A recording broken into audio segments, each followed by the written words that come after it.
Gloria Gaynor, I Will Survive, is one of the people nominated by Donald Trump for a Kennedy Center Award, a Lifetime Achievement Award. And that's nice. Everybody knows that song. Literally everybody in the world knows that song. It's been celebrated for decades. And so good for her.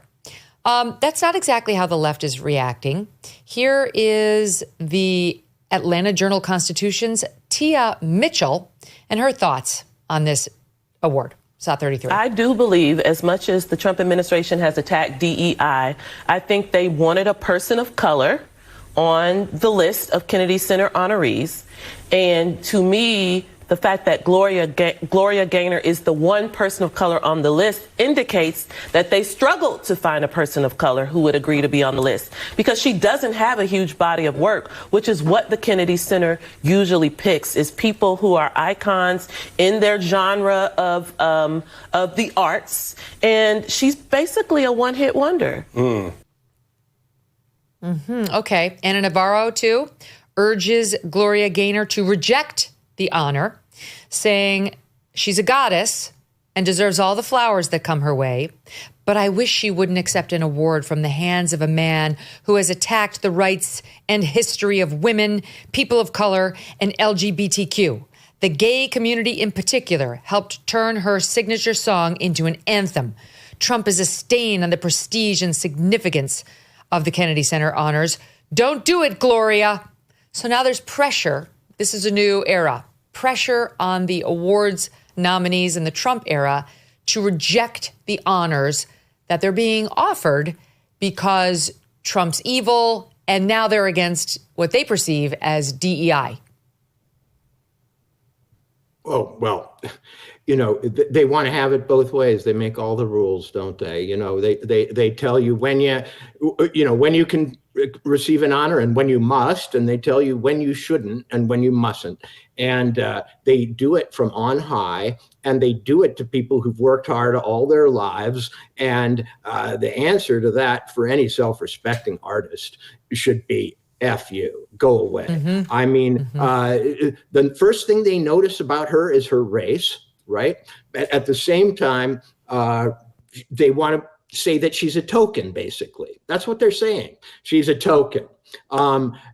You can't have it both ways.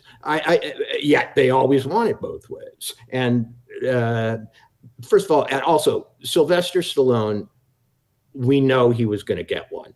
Who are the other people there? Kiss. Now, that was the one I always felt a little odd about. What do you mean? They totally deserve it. Well, I mean, yeah, but the Kiss is a bit of a novelty band too. I mean, they're not. But that's another one everybody knows. Literally everybody on earth. Like, they revolutionized the genre in some ways. Nobody was looking like that or acting like that. You say Kiss in the context of rock, everybody has an image in their head. They really are iconic. My point is this: that commentator, she derogated Gloria Gaynor. Gloria Gaynor, the only black person on that list, was also the one who was unqualified, that person said. According to them, right. Why didn't she go after anybody else? That's a horrible reality of these racist commissars, or these anti-racist commissars, is that they will tell you when you're an Uncle Sam, and they will tell you when you're a shining light, and they determine it, and you're not an individual, and they don't let her be one. She has to be suddenly a representative of everybody, and she can't just be Gloria Gaynor, singer. That's so true. It's so true. And I don't know Gloria Gaynor's politics at all. I know Sly Stallone leans right. I think Gene Simmons does too, of Kiss. So maybe Trump did have some sort of hey, let's see what conservatives have been ignored by the Kennedy Center for decades, and see if we can right some of those wrongs, like elevate some of our people who have been completely rejected by the leftists who've been running this thing since its inception. What's wrong with that? That's awesome. He should do that. There are so many amazing conservative filmmakers and songwriters and performance artists and so on up and down the line who will never be honored under the old system. Because as we saw from all the firings he did, it was a bunch of progressives who only believe in honoring their side. It was like Bruce Springsteen, back to the Kennedy Center. Oh, sure, what a shock. So why not? I don't know what her politics are, but she must have done something that Trump agreed with.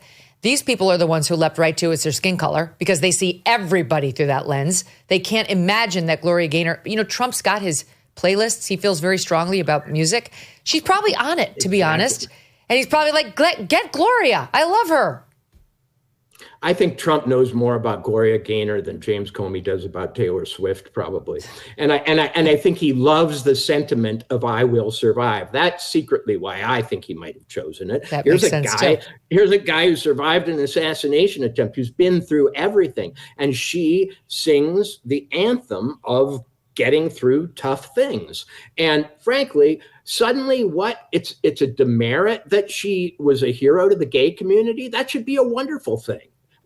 She owes it to them now to reject this honor that's being paid to her.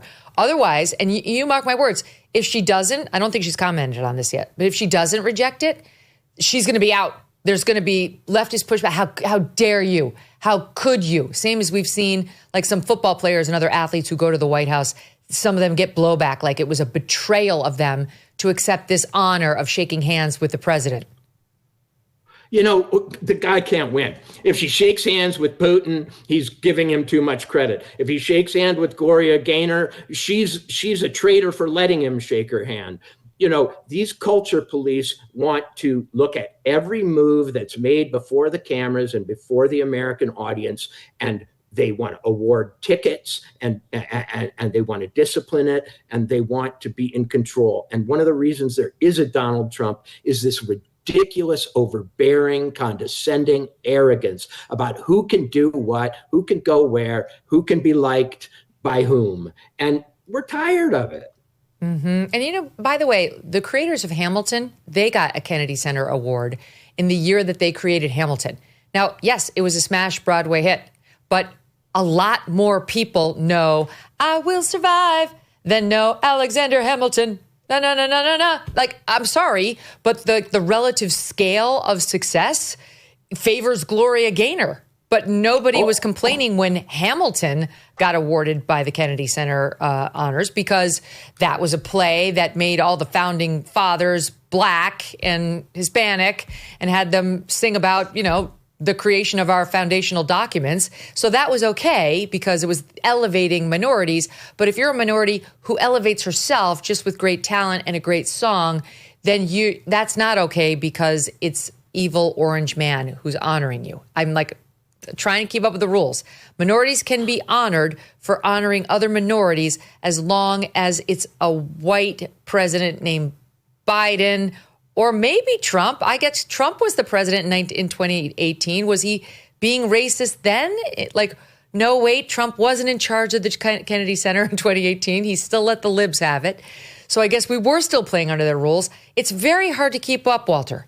If you are an artist who would like to accept a Kennedy Center award, how do you do the calculation? What is the math? Well, you first call up MSNBC and say, can you arrange a panel and determine whether or not I should be able to get this award or not? Right. What does Anna Navarro think?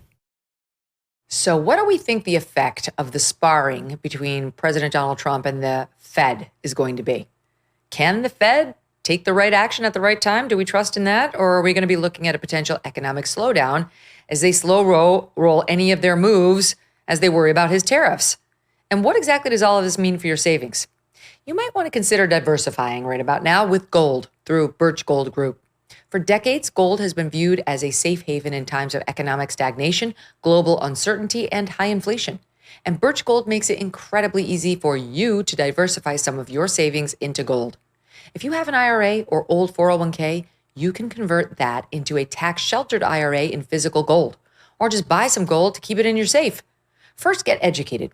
Birch Gold will send you a free info kit on gold. Just text MK to the number 989898. Again, text MK to 989898, and you'll start the process of just getting the 411 on what it means to own gold. Consider diversifying a portion of your savings into gold. So if the Fed cannot stay ahead of the curve for the country, at least you can stay ahead of the curve for yourself. Thanks so much for watching. If you like what you just saw, hit the subscribe button for more clips and full episodes.